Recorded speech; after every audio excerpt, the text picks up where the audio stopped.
today I'm going to do an assembly of the new Aesofix anchored system, pusher system. Installation, you have to remove the old system. Right. Over here I did not cover how to remove, but it's very simple. Straight away you can cut away the wire, and then you can cut away the wire, remove the screw and all that. The whole assembly will come out. So the focus of today will cover the installation. This is a brand new Aesofix pusher that comes with a very short bolt. Right, we have decided to keep the metal wind plate because the one that they give is actually made of carbon, which is although light, but then it will crack because of the metal limit screw will hitting on it. So I recommend you to use the metal one. So let me start the installation. Right, using an Allen key. Alright, and you'll notice that there is a problem of this the kit. You see, I cannot even rotate it. Right, and the reason for that is they never give you a washer, a spacer. Alright, so I'm going to add my own spacer, which is over here, just a very small spacer. Right, this spacer will eventually sit onto the bearing and provide a rotation. Alright, so with the spacer on,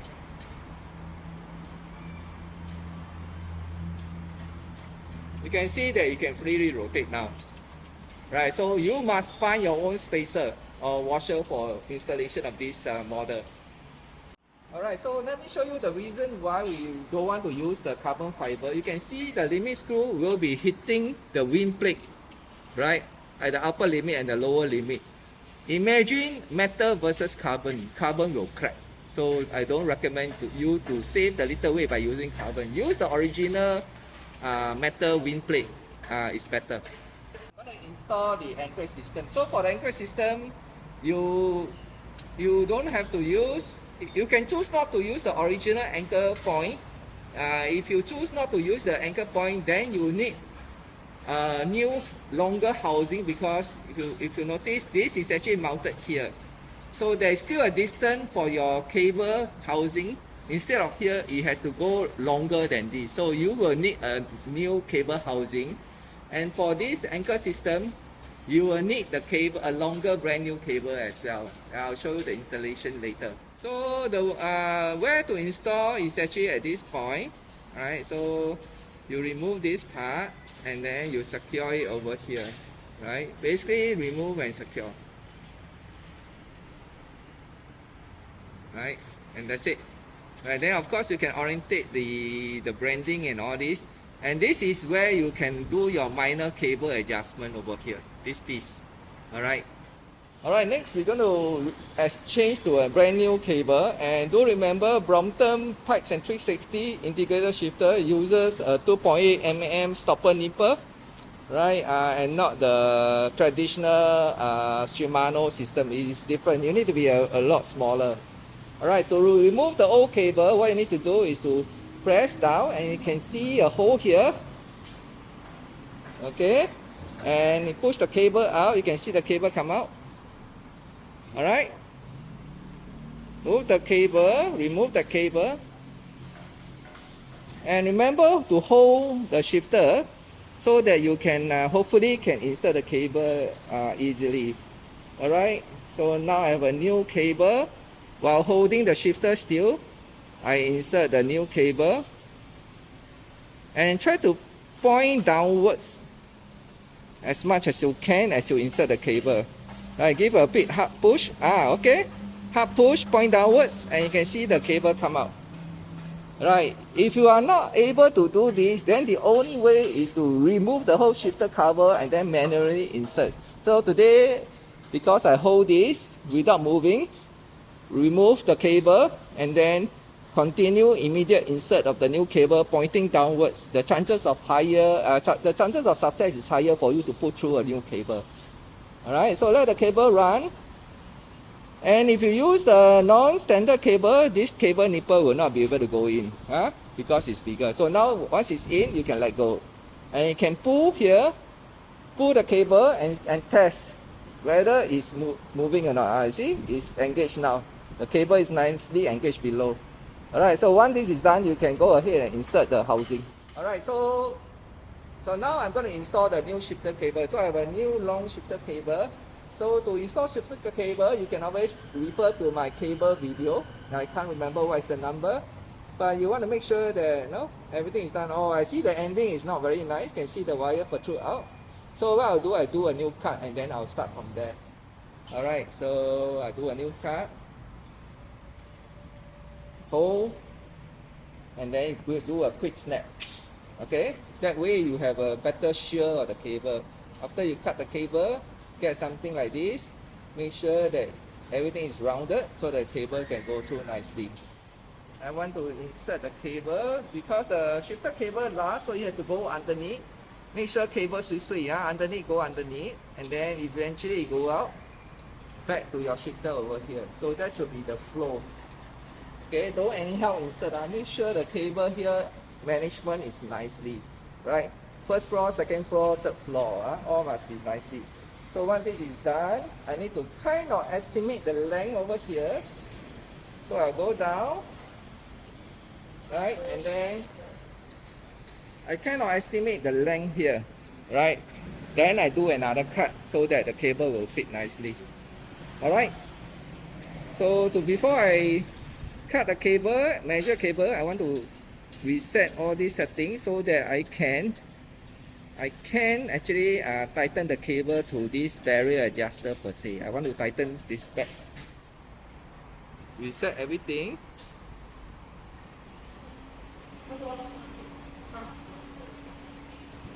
Right? So just now I assemble and the logo facing you, so it's nice. Okay, I'm going to use one end of cable to test how deep is this hole so that I know when to cut. So it's about like that. Alright, so I will make sure I cut, I cater for this little delta. I have inserted the cable, I give some allowance that the cable will have to go in, so it's about like that. Then it go through the cable gatherer. I'm following the length of the rest of the two cable, if not it looks very weird. Right, I have routed inside the cable holder on the frame, main frame. It's gone behind the triangle. Then eventually you reach here. So I cater just now is somewhere around here. This length I need to cater for it. So I will use my finger to hold, and then I will do a cut over here. Right? So again, to cut the cable, hold this side, give a quick snap. Alright, then you see the cable is a bit flattened, right now, oval shape. So use something sharp, right? Then it becomes nice and perfect. Okay, so the next thing you want is to insert the cable. Steel wire cable first. I have the end cap, the ferrule. Right? I have a good clean of the wire first because the wire has been dragging on the floor and all that. Next, I apply a little bit of grease. Right, so this has a little bit of anti-rust and also it will help the cable, smoother cable shifting. Alright, so do this kind of thing for every time you insert the cable. A new cable with a welded end is very safe for you to insert, so don't have to worry. If you're using a repurposed cable, that means the cable has been cut before, it may flare if you insert too fast, so something that you have to watch out. Okay, the cable should have gone out from the other end. I want to make sure the end cap is properly secured and it goes all the way up there, right? So I do one more final. I pull my cable, I push the housing, then I want to make sure the wire is nice. Right, so it looks okay. Alright, so next thing I want to do, I want to insert another ferrule. I insert the ferrule and then into the cable. Make sure you push all the way in. Okay, in. Next, you want to go through the anchorage over here, and it should come up over here this way. Right, so it's properly engaged.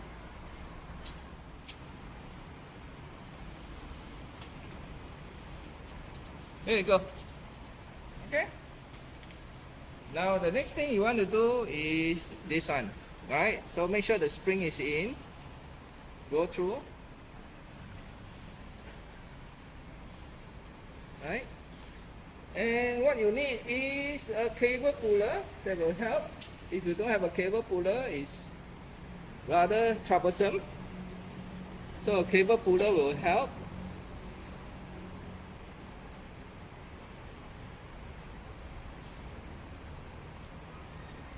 Alright, and lock a cable puller. It should go in something like this. Alright, then we'll do minor adjustment later on. To temporarily hold this thing, and then I'm going to tighten the cable grab nut using a 2mm Allen key. Right, I'm going to just tighten it there. Don't super tight it first because I may need to adjust. So once it is done, you can release the cable puller. Alright, and it should stay there. Right, so now I want the cable to go through. And this is where I need to do the final adjustment, right? I want to ensure that my dog leg system is assembled through here. Okay, so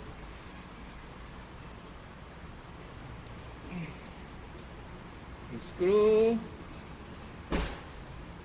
but then yeah.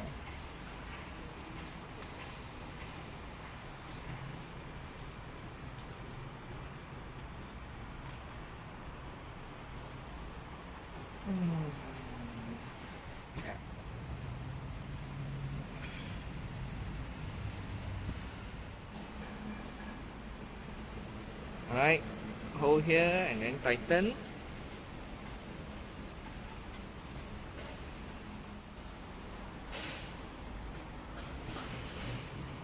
Alright, so once this is tightened, you kind of have everything in. You can test with the gear. Gear is rotating. Right, let's leave it as it is right now. And then this and this. Right, so this is how it's going to work. Right, so this is kind of the way to mount. The question now is whether this one can go in. So it looks like okay. Right, so this is how you mount your Aesofix tensioner. Because he used the Brompton stock nut and not the Pikes one, so we have a little bit of challenge of using this spacer over here. So to overcome that, one way is to drill this hole bigger, and it's very hard to drill. You know, you have nothing to hold, and you drill it bigger, or you use a file to file it. Or the other way is use back this one, but use back the Pikes standard nuts. Right, that will give you a better hole versus this way. If you can see here, there's a groove here. Right, I don't like this. It's sitting on a very small surface. Alright, but for the time being, we're going to use this. Alright, so we'll change the gear. Okay, and you can see the gear can shift, can drop, can shift and drop. Right, so what it means is the cable here is good enough. Right, and if I want tighter, I can actually use this one to tighten the cable somewhat. Right, but in this case, it looks like I get a good catch one time and get it done already. Alright, so you can do one more time. Up here, down here, up here, down here. Right, so what I need to do next is to cut the excess cable and then put an end cap over there. Right, I'll show you that later on. Alright, so once you determine the cable is okay, next thing I want to super tight this ground nut somewhat, because just now I did not super tight because I think I need adjustment. Alright, so right now I just give it a little bit super tight so that the cable will not snap in the future. Alright, so super tight. Right, and then you cut. Now to cut this, there's a quick way is to just cut from here. Now if you want to cut very nicely, you can remove the wheel and everything and then cut from inside. But to me, I think it's okay. I just need to cut from here. have a proper cut.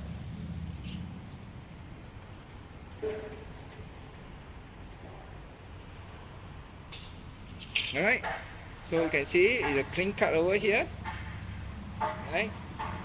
And then once that is cut, you need to put the end cap. So you need to prepare for end cap. Right? And a crimper to crimp the end cap. I'll use a plier to help me to get into the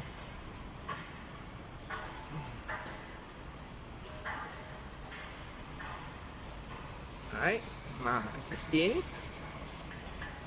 Alright, once it's in, then the crimper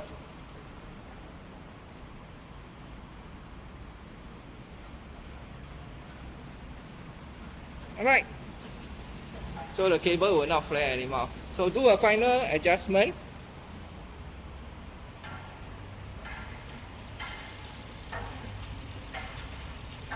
Okay, the cable is a bit, the response is a bit slow. I'm going to tighten the cable from this side.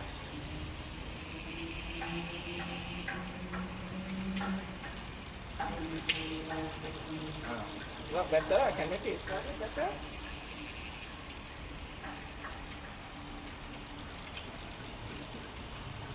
Alright, so after this, I need to adjust the limit screw. Alright, to adjust the limit screw, at this here, at the small clock, I want to look at here, there is a minimum touching. Okay, and this system, because it's of the pulley system, bearing system, so it's actually touching it. No matter what I do, it will touch. So if I this is the limit screw.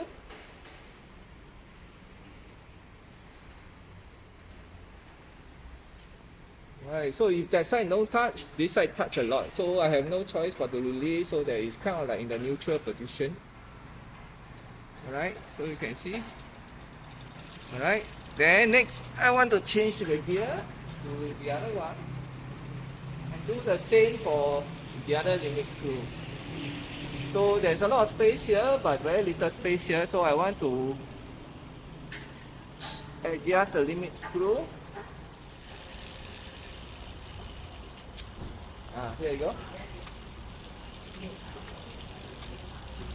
Now it's the upper limiting. Okay, so this now limiting the shift. So in many ways there is very little flexibility for this, for you to do a smoother one, but because it's a bearing system, now there's already very minimum friction.